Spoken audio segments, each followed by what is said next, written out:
Assalamualaikum warahmatullahi wabarakatuh. Perkenalkan nama saya Muhammad Farhan dengan NIM 2130401085, angkatan 21, jurusan Perbankan Syariah 4C. Saya akan bahas mengenai rahasia bank dan juga LPS, yaitunya Lembaga Penjamin Simpanan.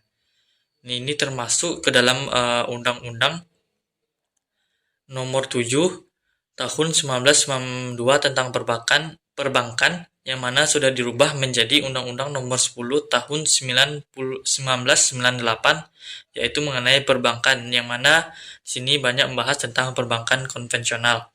Dan juga ada di dalam Undang-Undang Republik Indonesia Nomor 21 Tahun 2008, yaitunya tentang perbankan syariah. Selanjutnya saya akan membahas rahasia bank. Rahasia bank itu terdapat di Undang-Undang RI Nomor 21 Tahun 2008, yang mana ada di pasal 1 ayat 14, yang mana rahasia bank itu segala sesuatu yang berhubungan dengan keterangan mengenai nasabah dan simpannya, dan juga nasabah investor dengan investasinya. Dan juga ada dalam Undang-Undang Perlindungan Data Pribadi, yaitu Undang-Undang Nomor 7 Tahun 2022, ada yang khusus dan ada yang umum. Nah, yang khusus itu yang menjaga tentang kesehatan seperti BPJS, kejahatan, data anak, dan keuangan pribadi. Dan selanjutnya ada juga yang umumnya.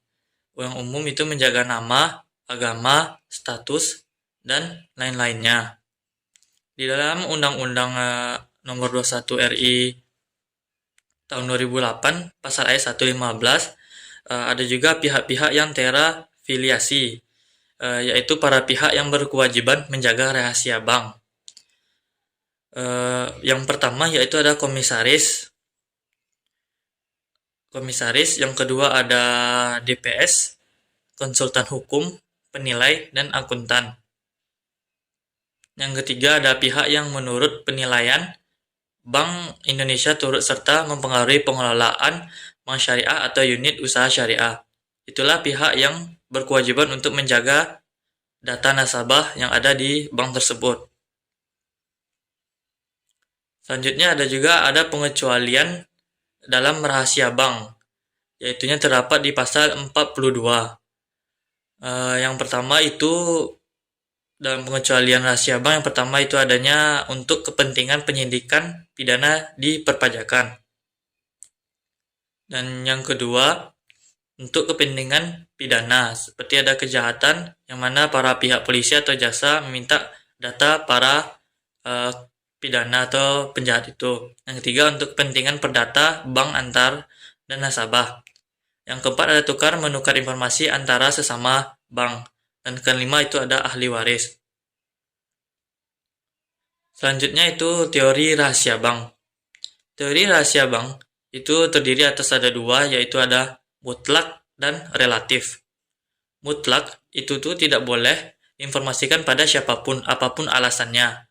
Teori ini dipakai oleh salah satu negara, yaitu negara Swiss.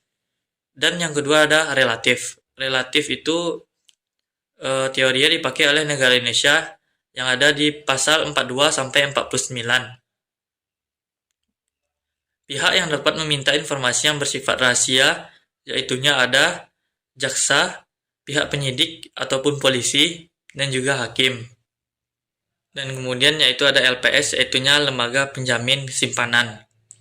Sebelum kita masuk ke kita bahas dulu tentang sejarah. Yang pertama adanya krisis moneter.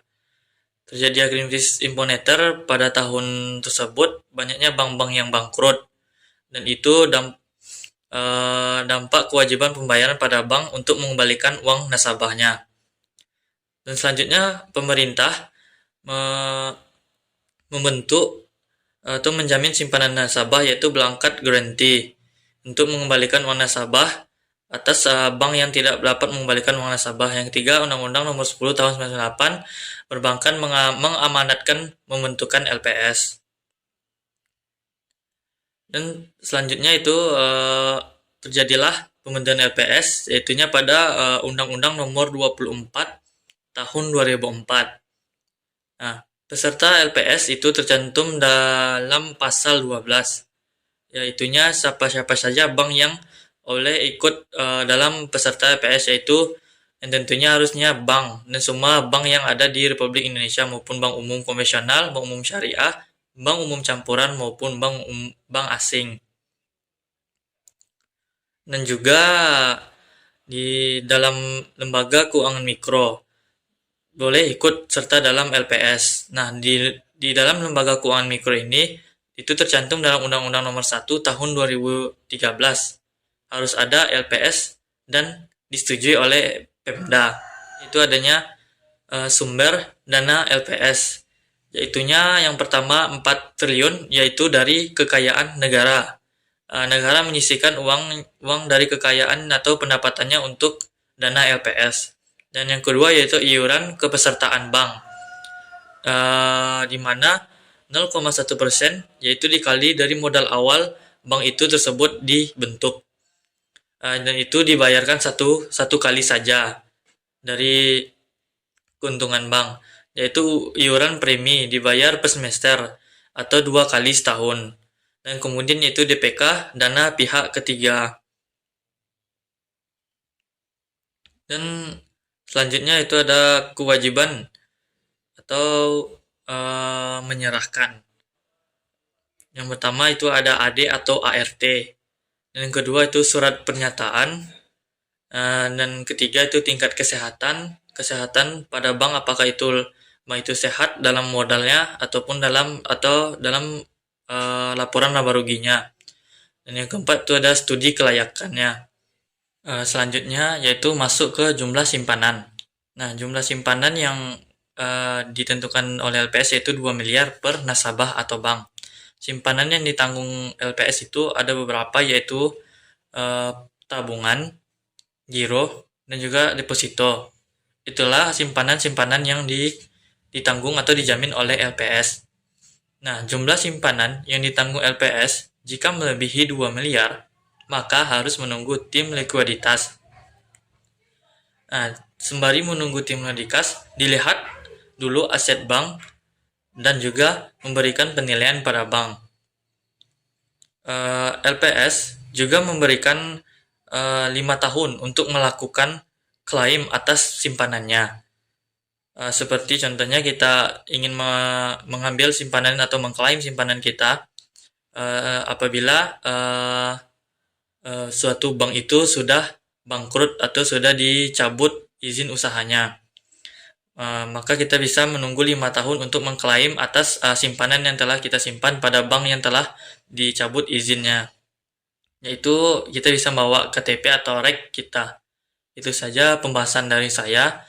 Apabila ada kekurangan saya mohon maaf. Saya akhiri, wabillahi taufiq wal hidayah. Wassalamualaikum warahmatullahi wabarakatuh.